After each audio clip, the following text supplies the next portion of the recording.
Hello everyone and welcome to this UniTaster On Demand webinar where we explore studying different subjects at university. And today we're going to be looking at education. I am absolutely delighted to be joined by David Wallace. David is joining us from Durham University and David is a university tutor, but also David has had an incredible career and he'll tell you a little bit more about that when he introduces himself. As far as what we're going to cover today, David is going to look at basically four things: reasons you might want to consider an education course, routes into teaching, what you can expect perhaps if you do decide to study education and maybe primary teaching, and also David also has a role in the admissions team at Durham. So David's also going to talk to us with some hints and tips if you are going to apply when it comes to applications. Very conscious with these events, you've tuned in to hear from our excellent speaker, not from me. So I'll pass things over to David Wallace, joining us from Durham University. Over to you, David. Thanks, John. Good afternoon, everybody. Just to flesh out a little bit, as John said, my background is currently at University of Durham, where I have a part-time role in the School of Education. In the School of Education, I'm one of the admissions tutors. I support young people on placement when they're doing their school experience, and I also teach on both the postgraduate certificate of education for primary and on the 3-year undergrad BA honours degree in primary education. Both of those give QTS, qualified teacher status. As John said, I'm going to talk to you about four main areas. So I'll start off with why you might consider choosing teaching as a career. Obviously, my background prior to working part-time at the University of Durham was firmly ensconced in primary education. I worked in primary ed for 37 years, the last 18 of which were as a head teacher of a large primary school, which brought many challenges, but also many rewards. So why should you consider choosing teaching? Well, for me, it's an absolute no-brainer. It's an absolutely wonderful career. If you are people-centered and have an interest in education, in learning, a passion for learning, and if you're interested in secondary education, then definitely a passion for at least one subject, then teaching's a wonderful way for you to explore and develop those interests. For me, as a primary teacher, it was about the joys and benefits of seeing young people develop across all aspects of human endeavour, academically, socially, emotionally, physically, knowing, and this might make me sound a little bit egocentric and a little bit of a megalomaniac, but knowing that at least in part, that development was due to the input that I had, the influence that I've been able to bring to bear on their lives. It goes a little bit further than that because children don't work in isolation. Children are members of family units. So for me, a primary teacher has the wonderful opportunity to develop relationships with a wide range of parents, the local and wider community as well. I think the biggest thing a teacher can do is to make a difference. You can open doors, you can turn kids on to learning, you can develop an interest that may or may not lead to a career, or it may just lead to an interest, something they pursue forever. And for me, that's unbelievably fulfilling and rewarding. There are practical reasons. The pay is not bad. Most of us would wish it were better, but the reality is it's a reasonable salary. The holidays are very advantageous, but trust me, you will need the holidays.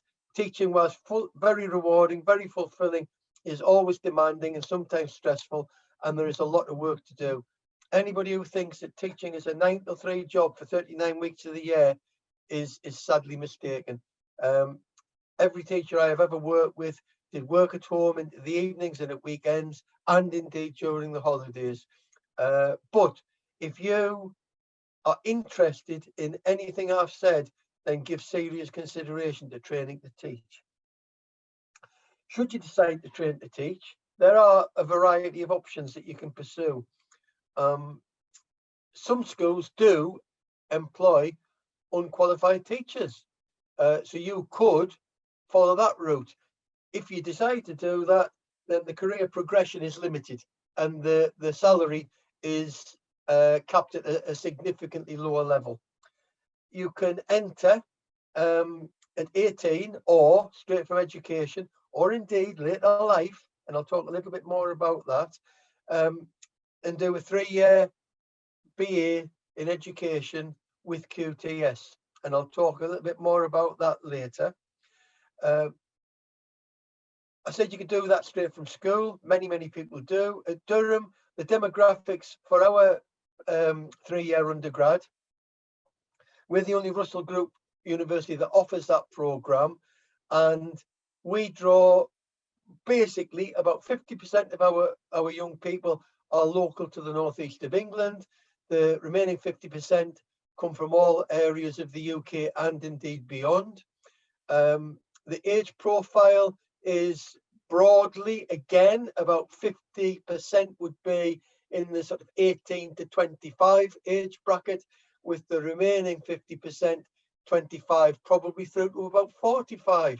So we have people who've come straight from full-time post-16 education, people who have had other jobs and have decided to have a career change, people who have perhaps decided to return to university after having a family. And a BA is an eminently suitable route for people like that. If you've been out of education for quite some time, you can either do an access course to upgrade your qualifications, or to apply to a university for a foundation course, which then acts as a beautiful introduction to a 3-year undergrad. If you already are a graduate and in possession of a 2-2 or better, then a postgraduate certificate of education is an option. You can do that for either primary education or secondary education. At Durham, we offer both, but I only teach and can only talk with any degree of authority about the primary route. The PGCE is a 1-year course as opposed to a 3-year course.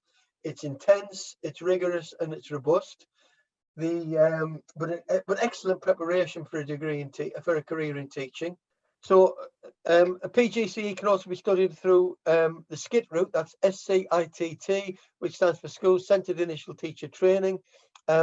You come out with the same qualification. You've already got your undergrad degree, and you would end up with a PGCE. The slight difference would be that perhaps the SCITT tends to be a little bit more placement and practice focused, with a little bit less emphasis on the academic theory, whereas the university course is probably more evenly balanced between the academic theory and the professional practice. The academic programme on both an undergrad and a PGCE would cover all aspects of learning theories, pedagogy, as well as in-depth subject content knowledge covering the whole primary curriculum, and professional issues such as behaviour management, how to plan, how to differentiate, how to develop relationships, and ultimately how to meet the teacher standards.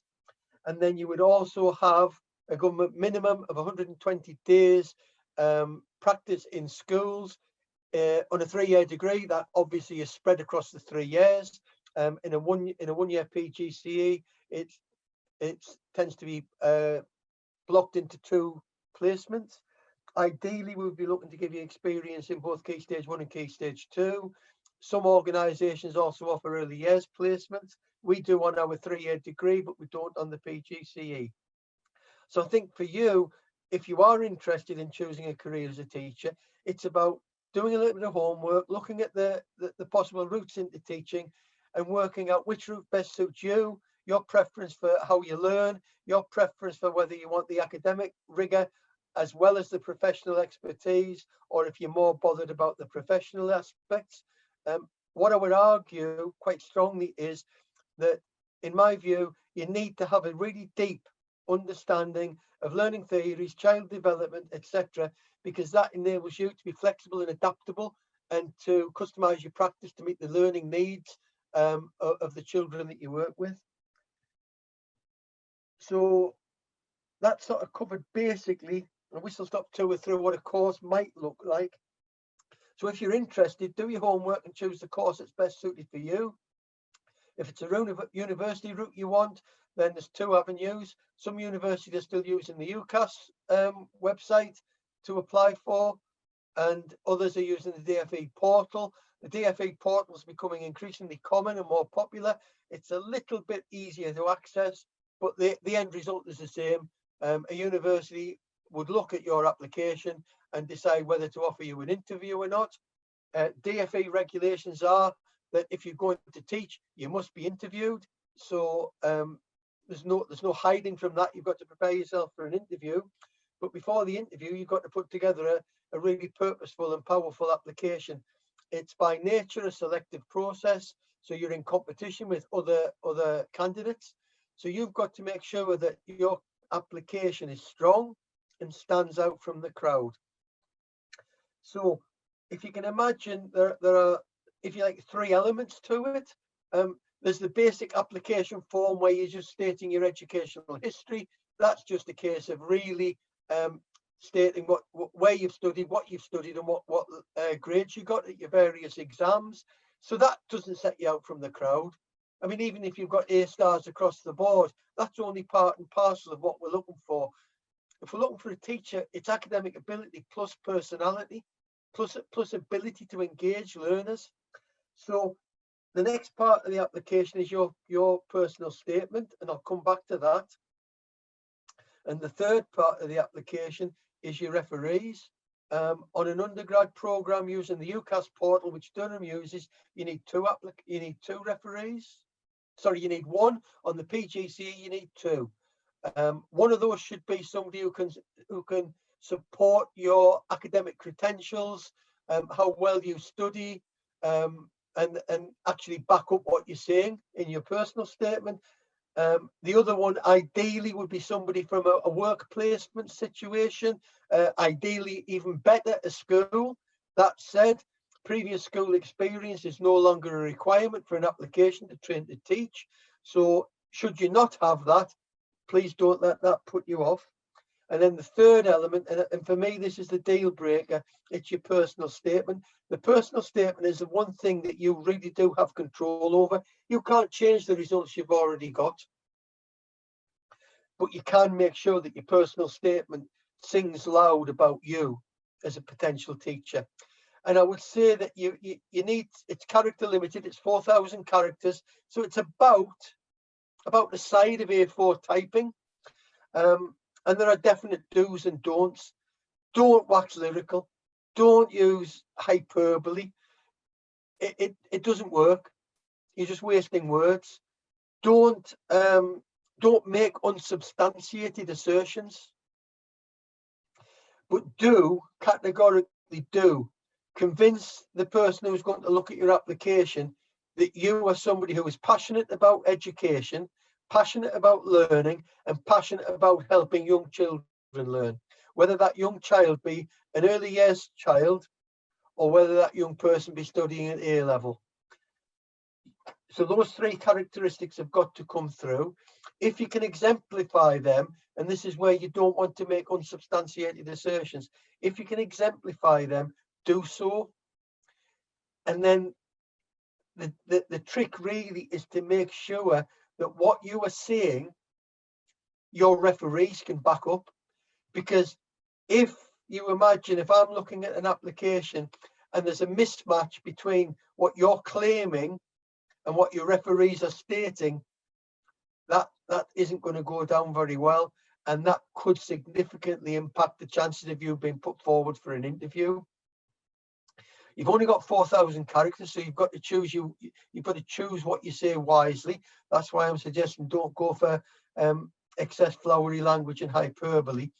And I would split your text broadly to about 80% about you as a student, you as a learner, you as a prospective trainee teacher, and 20% about you as a person. So what your other interests are, how they contribute to your development as a well-rounded young person, who would be an appropriate person to consider for a training to teach course.